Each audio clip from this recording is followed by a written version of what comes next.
Last episode on sailing Millennial Falcon, we anchored in Coffin Island and spent a few days snorkelling, exploring and lazing around. We then headed back inland to Salinas to stock up on fuel and food in preparation for our overnight motor to Vieques, part of Puerto Rico's Spanish Virgin Islands. Okay, so I've come back from shopping. We are planning to have anchors up in an hour at 7 p.m. It's going to take us about 45 to 50 nautical miles to actually get there, which is about 10 to 12 hours maybe. So we should arrive at about 6 or 7 o'clock in the morning. It's gonna be a fun night, not very much sleep, and it was kind of like a bit of a last minute decision to actually leave in an hour. So right now we're gonna race around, put the dinghy up and just get last minute things done. So we just pulled out of Salinas and we're gonna motor for 15 miles east. It's nighttime, it's supposed to be calm. We are getting 22 knots. It's early still, it's about 7:30, no it's 8:15 I think. So it should be dropping off in the next few hours.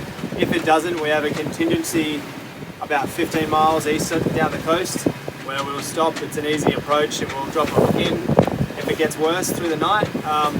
If it improves, we'll continue to push east to the west coast of Vieques, which is where we would really like to be at first light. That's about 48 miles total from Salinas, so hopefully the next 3 hours the wind drops right off and the seas calm down, otherwise we'll stop and we'll begin again at sort of first light and make the 28-mile jump across to Vieques in the calm of early morning. So it's 2 o'clock in the morning and we are at an anchorage in mainland Puerto Rico. We were doing quite well for a little while. We motored for about 5 hours and then we dropped the speed back a little bit just to let Bright Eyes, the other boat that we're travelling with, catch up. And when we tried to increase the speed again after about an hour or so, the temperature gauge came right on up and it's a bit of a rolling anchorage, and the speed of the boat actually wasn't getting up either. So we pulled in here. Thankfully, it's a place that was quite close to us, and it was one of our backup anchorages if we couldn't get to Vieques tonight. So thankfully, we were right outside it. But right now, we're just going to get some sleep and try and figure out what the hell is wrong again with our engine in the morning. It's an ongoing problem, and it's not funny anymore, Millie. After diving under the boat, we didn't find any fouling on the prop shaft or the intake. We then started to troubleshoot the engine itself. Yeah, so that's the oil level. It's just above the low line. So okay. Maybe too low. It's a possible outcome. Diesel engines love oil, lots of it. So maybe that's why we're running hot. Perhaps the combination of low oil pressure and a really grubby hull because of all the growth that we're still working on is overloading the engine and cooking it. There's no foul up in the propeller and there's so much water coming out the back, and I have to check that later once I put more oil in it, but there's no smoke that I can tell, no significant smoke. So I don't think it's like a misfiring or a partial seizure or anything like that. That'd be a lovely easy fix. We'll see. Which is almost unheard of on this boat. So I'll top up the oil after breakfast and we'll maybe run it up to temp, see what the exhaust looks like and see if it's got any residue in it. I might ask Josh to come and give us a second opinion after breakfast. Fingers crossed that's it though. You watch, I won't be able to recreate it. I'll put oil in and I'll start it up and it'll purr like a kitten, and then 30 miles down the road it'll start carrying on again, I guarantee it. While Adam and Josh set to work finding a fix for the engine, I taught Lani how to mend their boat's ripped and faded Dodger. So Adam, while we're sewing, what's your update on the engine? I'm selling the boat, I'm over it. I'm buying it, $50. We're moving home. Can you find anything that's... Oh no! Anything that's visibly wrong with it? The oil was low, and yeah, that's the only explanation that makes any sense presently. Could be coolant. We're going to try and get a look at the thermostats. If they work, then that's fine, and then redo the cooling fluid. What I miss? That's about it. Coolant ratio. Yeah. So it might be low coolant ratio. You've been topping up with just water, so it's diluting it, Okay. changing boiling point. So But I have to pull off the water maker pump to get to the thermostats to test them. So that's like another hour job. Good luck! Yeah. Anna's making us all coffees. What are you really doing? Checking the thermostat to see if that opened, because we had some temperature problems last night, so we just took it out at great difficulty, which I'll spare you the details of, but fingers crossed to open. Oh yeah, you can see the shaft getting longer. yeah. Well, through The this springs side you are can see. compressing. You can see through that side. Oh yeah, right. So that's how it opens. The water 5 comes clearance, down through it and starts accessing the engine block. Yeah. That's why this is that little bridge. It's so the water can go across it and keep continuing through the external part of the loop. Yeah, When it I opens, see, it diverts down into the block and starts flushing it through properly. So it's opened? It's opening, yeah. It was a little bit late though. Sluggish. Okay. Yeah. So it's probably worth getting a new one, but this one's working for now. So we're on the move again. It's about 11:30 at night. Obviously it's at night. And we are heading on our hopefully final leg, which will finally take us to Vieques. So it's about 28 miles, which should take us about 6 to 7 hours. We should get there at first light. Adam's checking out the engine at the moment. It's obviously the first time that we've driven it after yesterday's temperature problems. So we're just going to mollycoddle a little bit, and we might not be going very fast at all, but we're just going to baby her and see how she goes. And if there is any problems, then there's an anchorage about 8 miles up that we can pull into. So far so good. However, we've only been driving now for about 5 minutes, so fingers crossed everything goes okay and we wake up in a beautiful new place.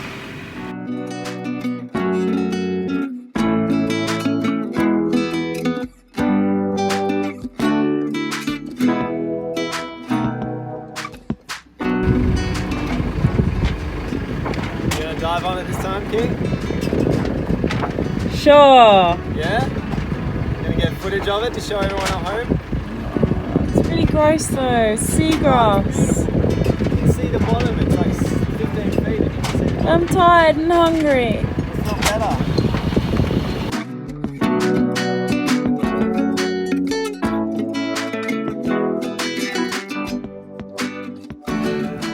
Today we have woken to a brand new day. We arrived yesterday morning we made landfall at about 5 a.m. onto Vieques, and then we took another hour or so just to putt around to Esperanza Bay, which is just one bay down from Mosquito Bay where the bioluminescents are supposed to be, which we're pretty excited about. Anyway, we slept pretty much all day yesterday just recovering. We've awoken to a new day and we're headed ashore to explore the coastline here. There looks like there's a few little bars and restaurants and things, and it was pretty noisy last night, so there's definitely signs of life. And yeah, we might find some Wi-Fi, hopefully get some work done, maybe have some breakfast. And there's a little dive spot out here on another island, which the name eludes me at the moment, so I'd like to go diving on that later this afternoon. Sorry, not diving, snorkeling on that later this afternoon when the wind dies off. However, I hope it doesn't die off too much because we neglected to switch on the wind gen and solar panels when we arrived yesterday, and we're about 120 amp hours in the hole because we spent all of our juice uploading last night. How long did it take us, this one video? Oh my god. So we had a SIM card with a pretty good data plan and we chewed through that uploading with like 2 and a bit uploads. But it throttles back, it doesn't die. And on the new throttled back speed, it took us 2 days to do an 18-minute video. So yeah, it's gonna be tough going from pretty well here on out. I don't know, we're gonna have to pony up some cash for more SIM cards or throttle back the quality and length of the videos, or I don't know. We've got to do something because we'll just not get anything up if we keep going at this rate. So.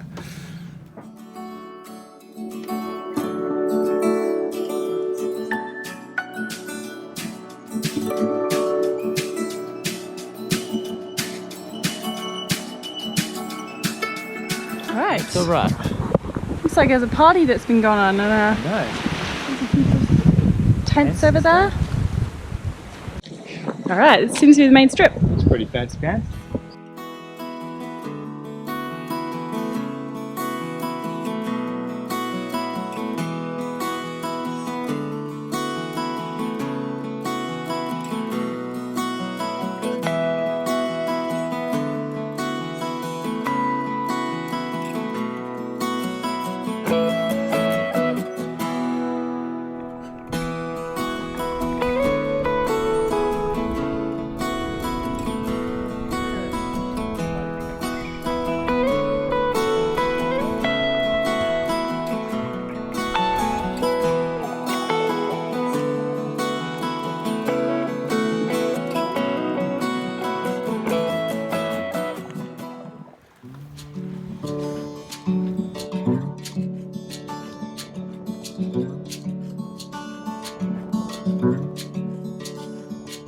I'm on land. I just took the dinghy in because I needed a bit of a break from our boat. Nothing that Millie did herself. However, the boat at the moment is a bit like a roller coaster. The waves are coming in at a different angle from the wind, so our boat is facing into the wind and the waves are hitting it on the side, which means it's just like rocking and rolling everywhere. It woke me up at about 5 o'clock and I didn't know how to fix it, so that's just pretty much how our boat currently is, and it's just, I'm looking at it right now and it's just swaying its little heart off. It's like, you can see the mast is just going crazy out there. So I'm kind of glad right now that I'm on land. Adam's still on the boat though, and he's quite happy just reading, so I left him to it. Just your average crew of horses hanging on the side of the road. Yeah, we're very normal.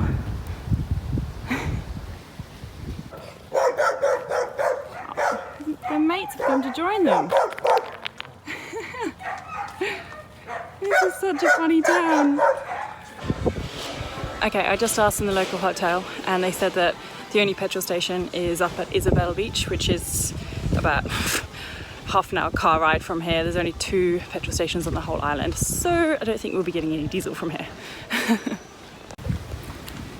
It's like the pack has overtaken the town. I've actually seen more horses walking around than people this morning. So strange. Wow, look, they're just wandering into somebody's house. It's so funny. Struck out on the diesel, so there was somewhere on the map on our Navionics chart that showed the beach up here, the stinky beach, that it had showers on there. Anyway, as a boat owner, you probably appreciate that free water and showers is something that's very hard to come by. So I'm off to explore this little area, this little beach, and suss out whether they do indeed have showers. And if they do, I will gather the crew and we'll all come up here and have some free showers. It looks like a deserted building. Well, I found what appears to be a kind of shower, but it doesn't really look like it's working. Oh my god, I found my first sideways palm tree on an island! Where's my photographer for my Instagram shoot when you need him? Damn it. It's not quite the same beautiful beach like everyone else's sideways palm tree photos, but I'll do my best.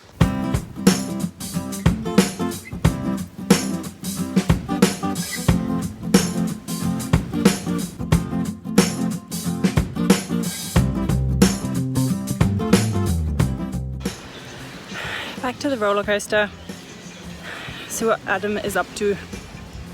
We had all gotten a bit sick of the rolling anchorage, so we decided to make our way further along the coast towards Mosquito Bay, famous for its bioluminescence. Nervous as hell anchoring in this anchorage. I'm so risk adverse usually that this little rocky inlet is just way too close for my liking. Like it's 11 foot, we have a 6 foot draft, so to be honest it shouldn't really be too bad. I'm still just nervous, I don't know why. Just don't like it. I like big spaces, big open spaces. So we've just pulled into the anchorage out front of Mosquito Bay. It's a little bit of a rocky and rolly anchorage, being it's sort of at the opening of a river and the swell just kind of rolls in and it's at 90 degrees to the wind, which is a bit of a pain. But it did afford us the opportunity to use a new trick we learned that most of you probably all know from our friends over here at on Bright Eyes, and I'm not even sure what it's called, but essentially it's a harness for your chain. So you run a second snubber line from sort of mid-chain back to the rear of the boat on a winch, and then you winch it tight and form a harness which brings the anchor to the side of the boat instead of the front of the boat, thereby bringing you into swell and against the wind. See if I can get it on the camera without dropping Khiara's phone. See what we did there? It's cool, right? No need to drop a second anchor.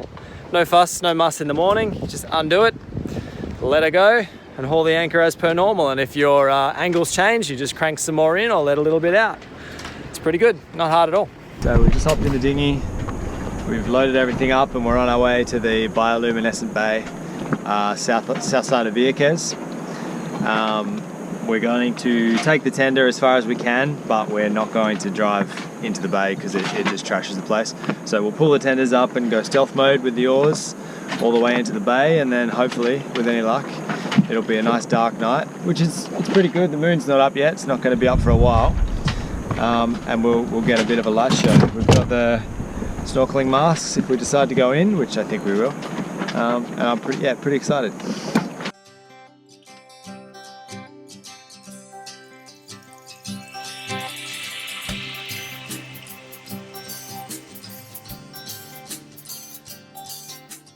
We've just woken up after our bioluminescent swim last night. Unfortunately, we checked all the camera footage when we got home and you just can't see anything. It's such a shame, as it was such a good experience. It was amazing. It was like being an avatar. It was freaking glowing and everything. It was amazing. Anyway, so yeah, we've just woken up and I don't think that we're going to be going anywhere for a while. There is a sea of green, or like of all the seagrass here, all the plants and stuff. It's just ridiculous. If you look behind me, I really hope that the tide's going in so that it carries on there, and then we can head out as soon as it's passed. The plan for today is we're thinking about going to a few snorkeling spots that are just here on the south coast of Vieques. And from there we will probably anchor for the night and maybe set off the next day after to Culebra.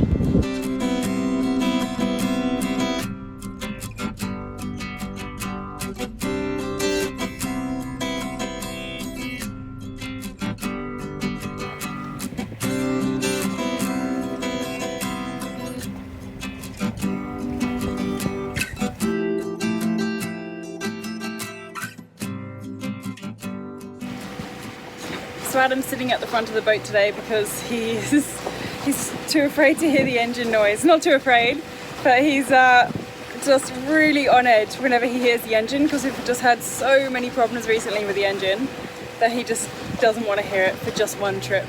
It's only like 3 miles to get there, so he's like, I'm just going to sit up the front and actually have a peaceful ride this time. Millie, what are you doing to us? Making us nervous wrecks. Oh wow, Adam's level of relaxation on the front has just hit whole new levels. You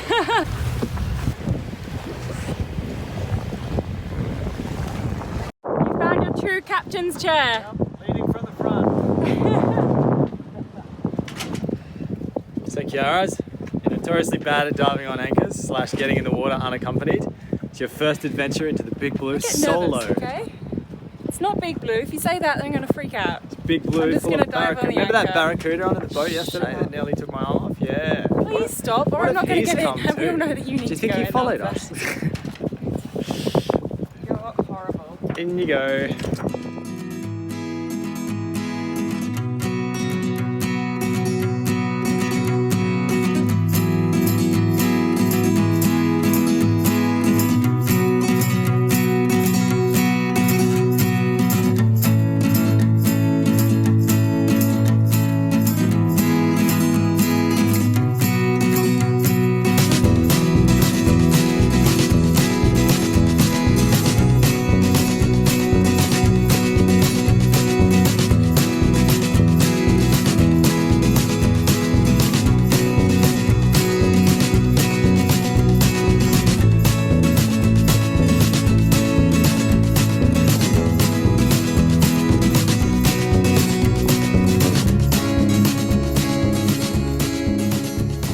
Successful afternoon.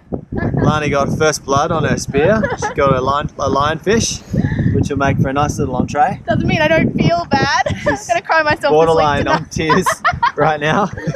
feel like such a pansy. And after many attempts and a couple of shots with a spear, I'm ashamed to say, we hauled in this bad boy. Pwah. Really looking forward to having some garlic butter drizzled over a grilled lobster with a side of lionfish tonight. That way. Hello friend, this is going to be our dinner tonight. So what we're going to do with it is we're just going to boil it up and then stick it on the barbecue. So I think you need to boil it for 10 minutes and then we're going to cut it in half this way because Lani and Josh will also come over and have some. And we're going to stick it on the barbecue and then have some garlic butter onto it. And then with our lionfish, we'll stick it in some tin foil, put that one on the barbecue as well. And together with some coleslaw, and I'm making some Turkish bread now too. with some pasta salad as well. I think it would be a very, very good meal. I think as well, this might be the first time I've ever had lobster. I can't remember though. It's definitely the first time I've had lobster that's fresh, so I'm really, really looking forward to this.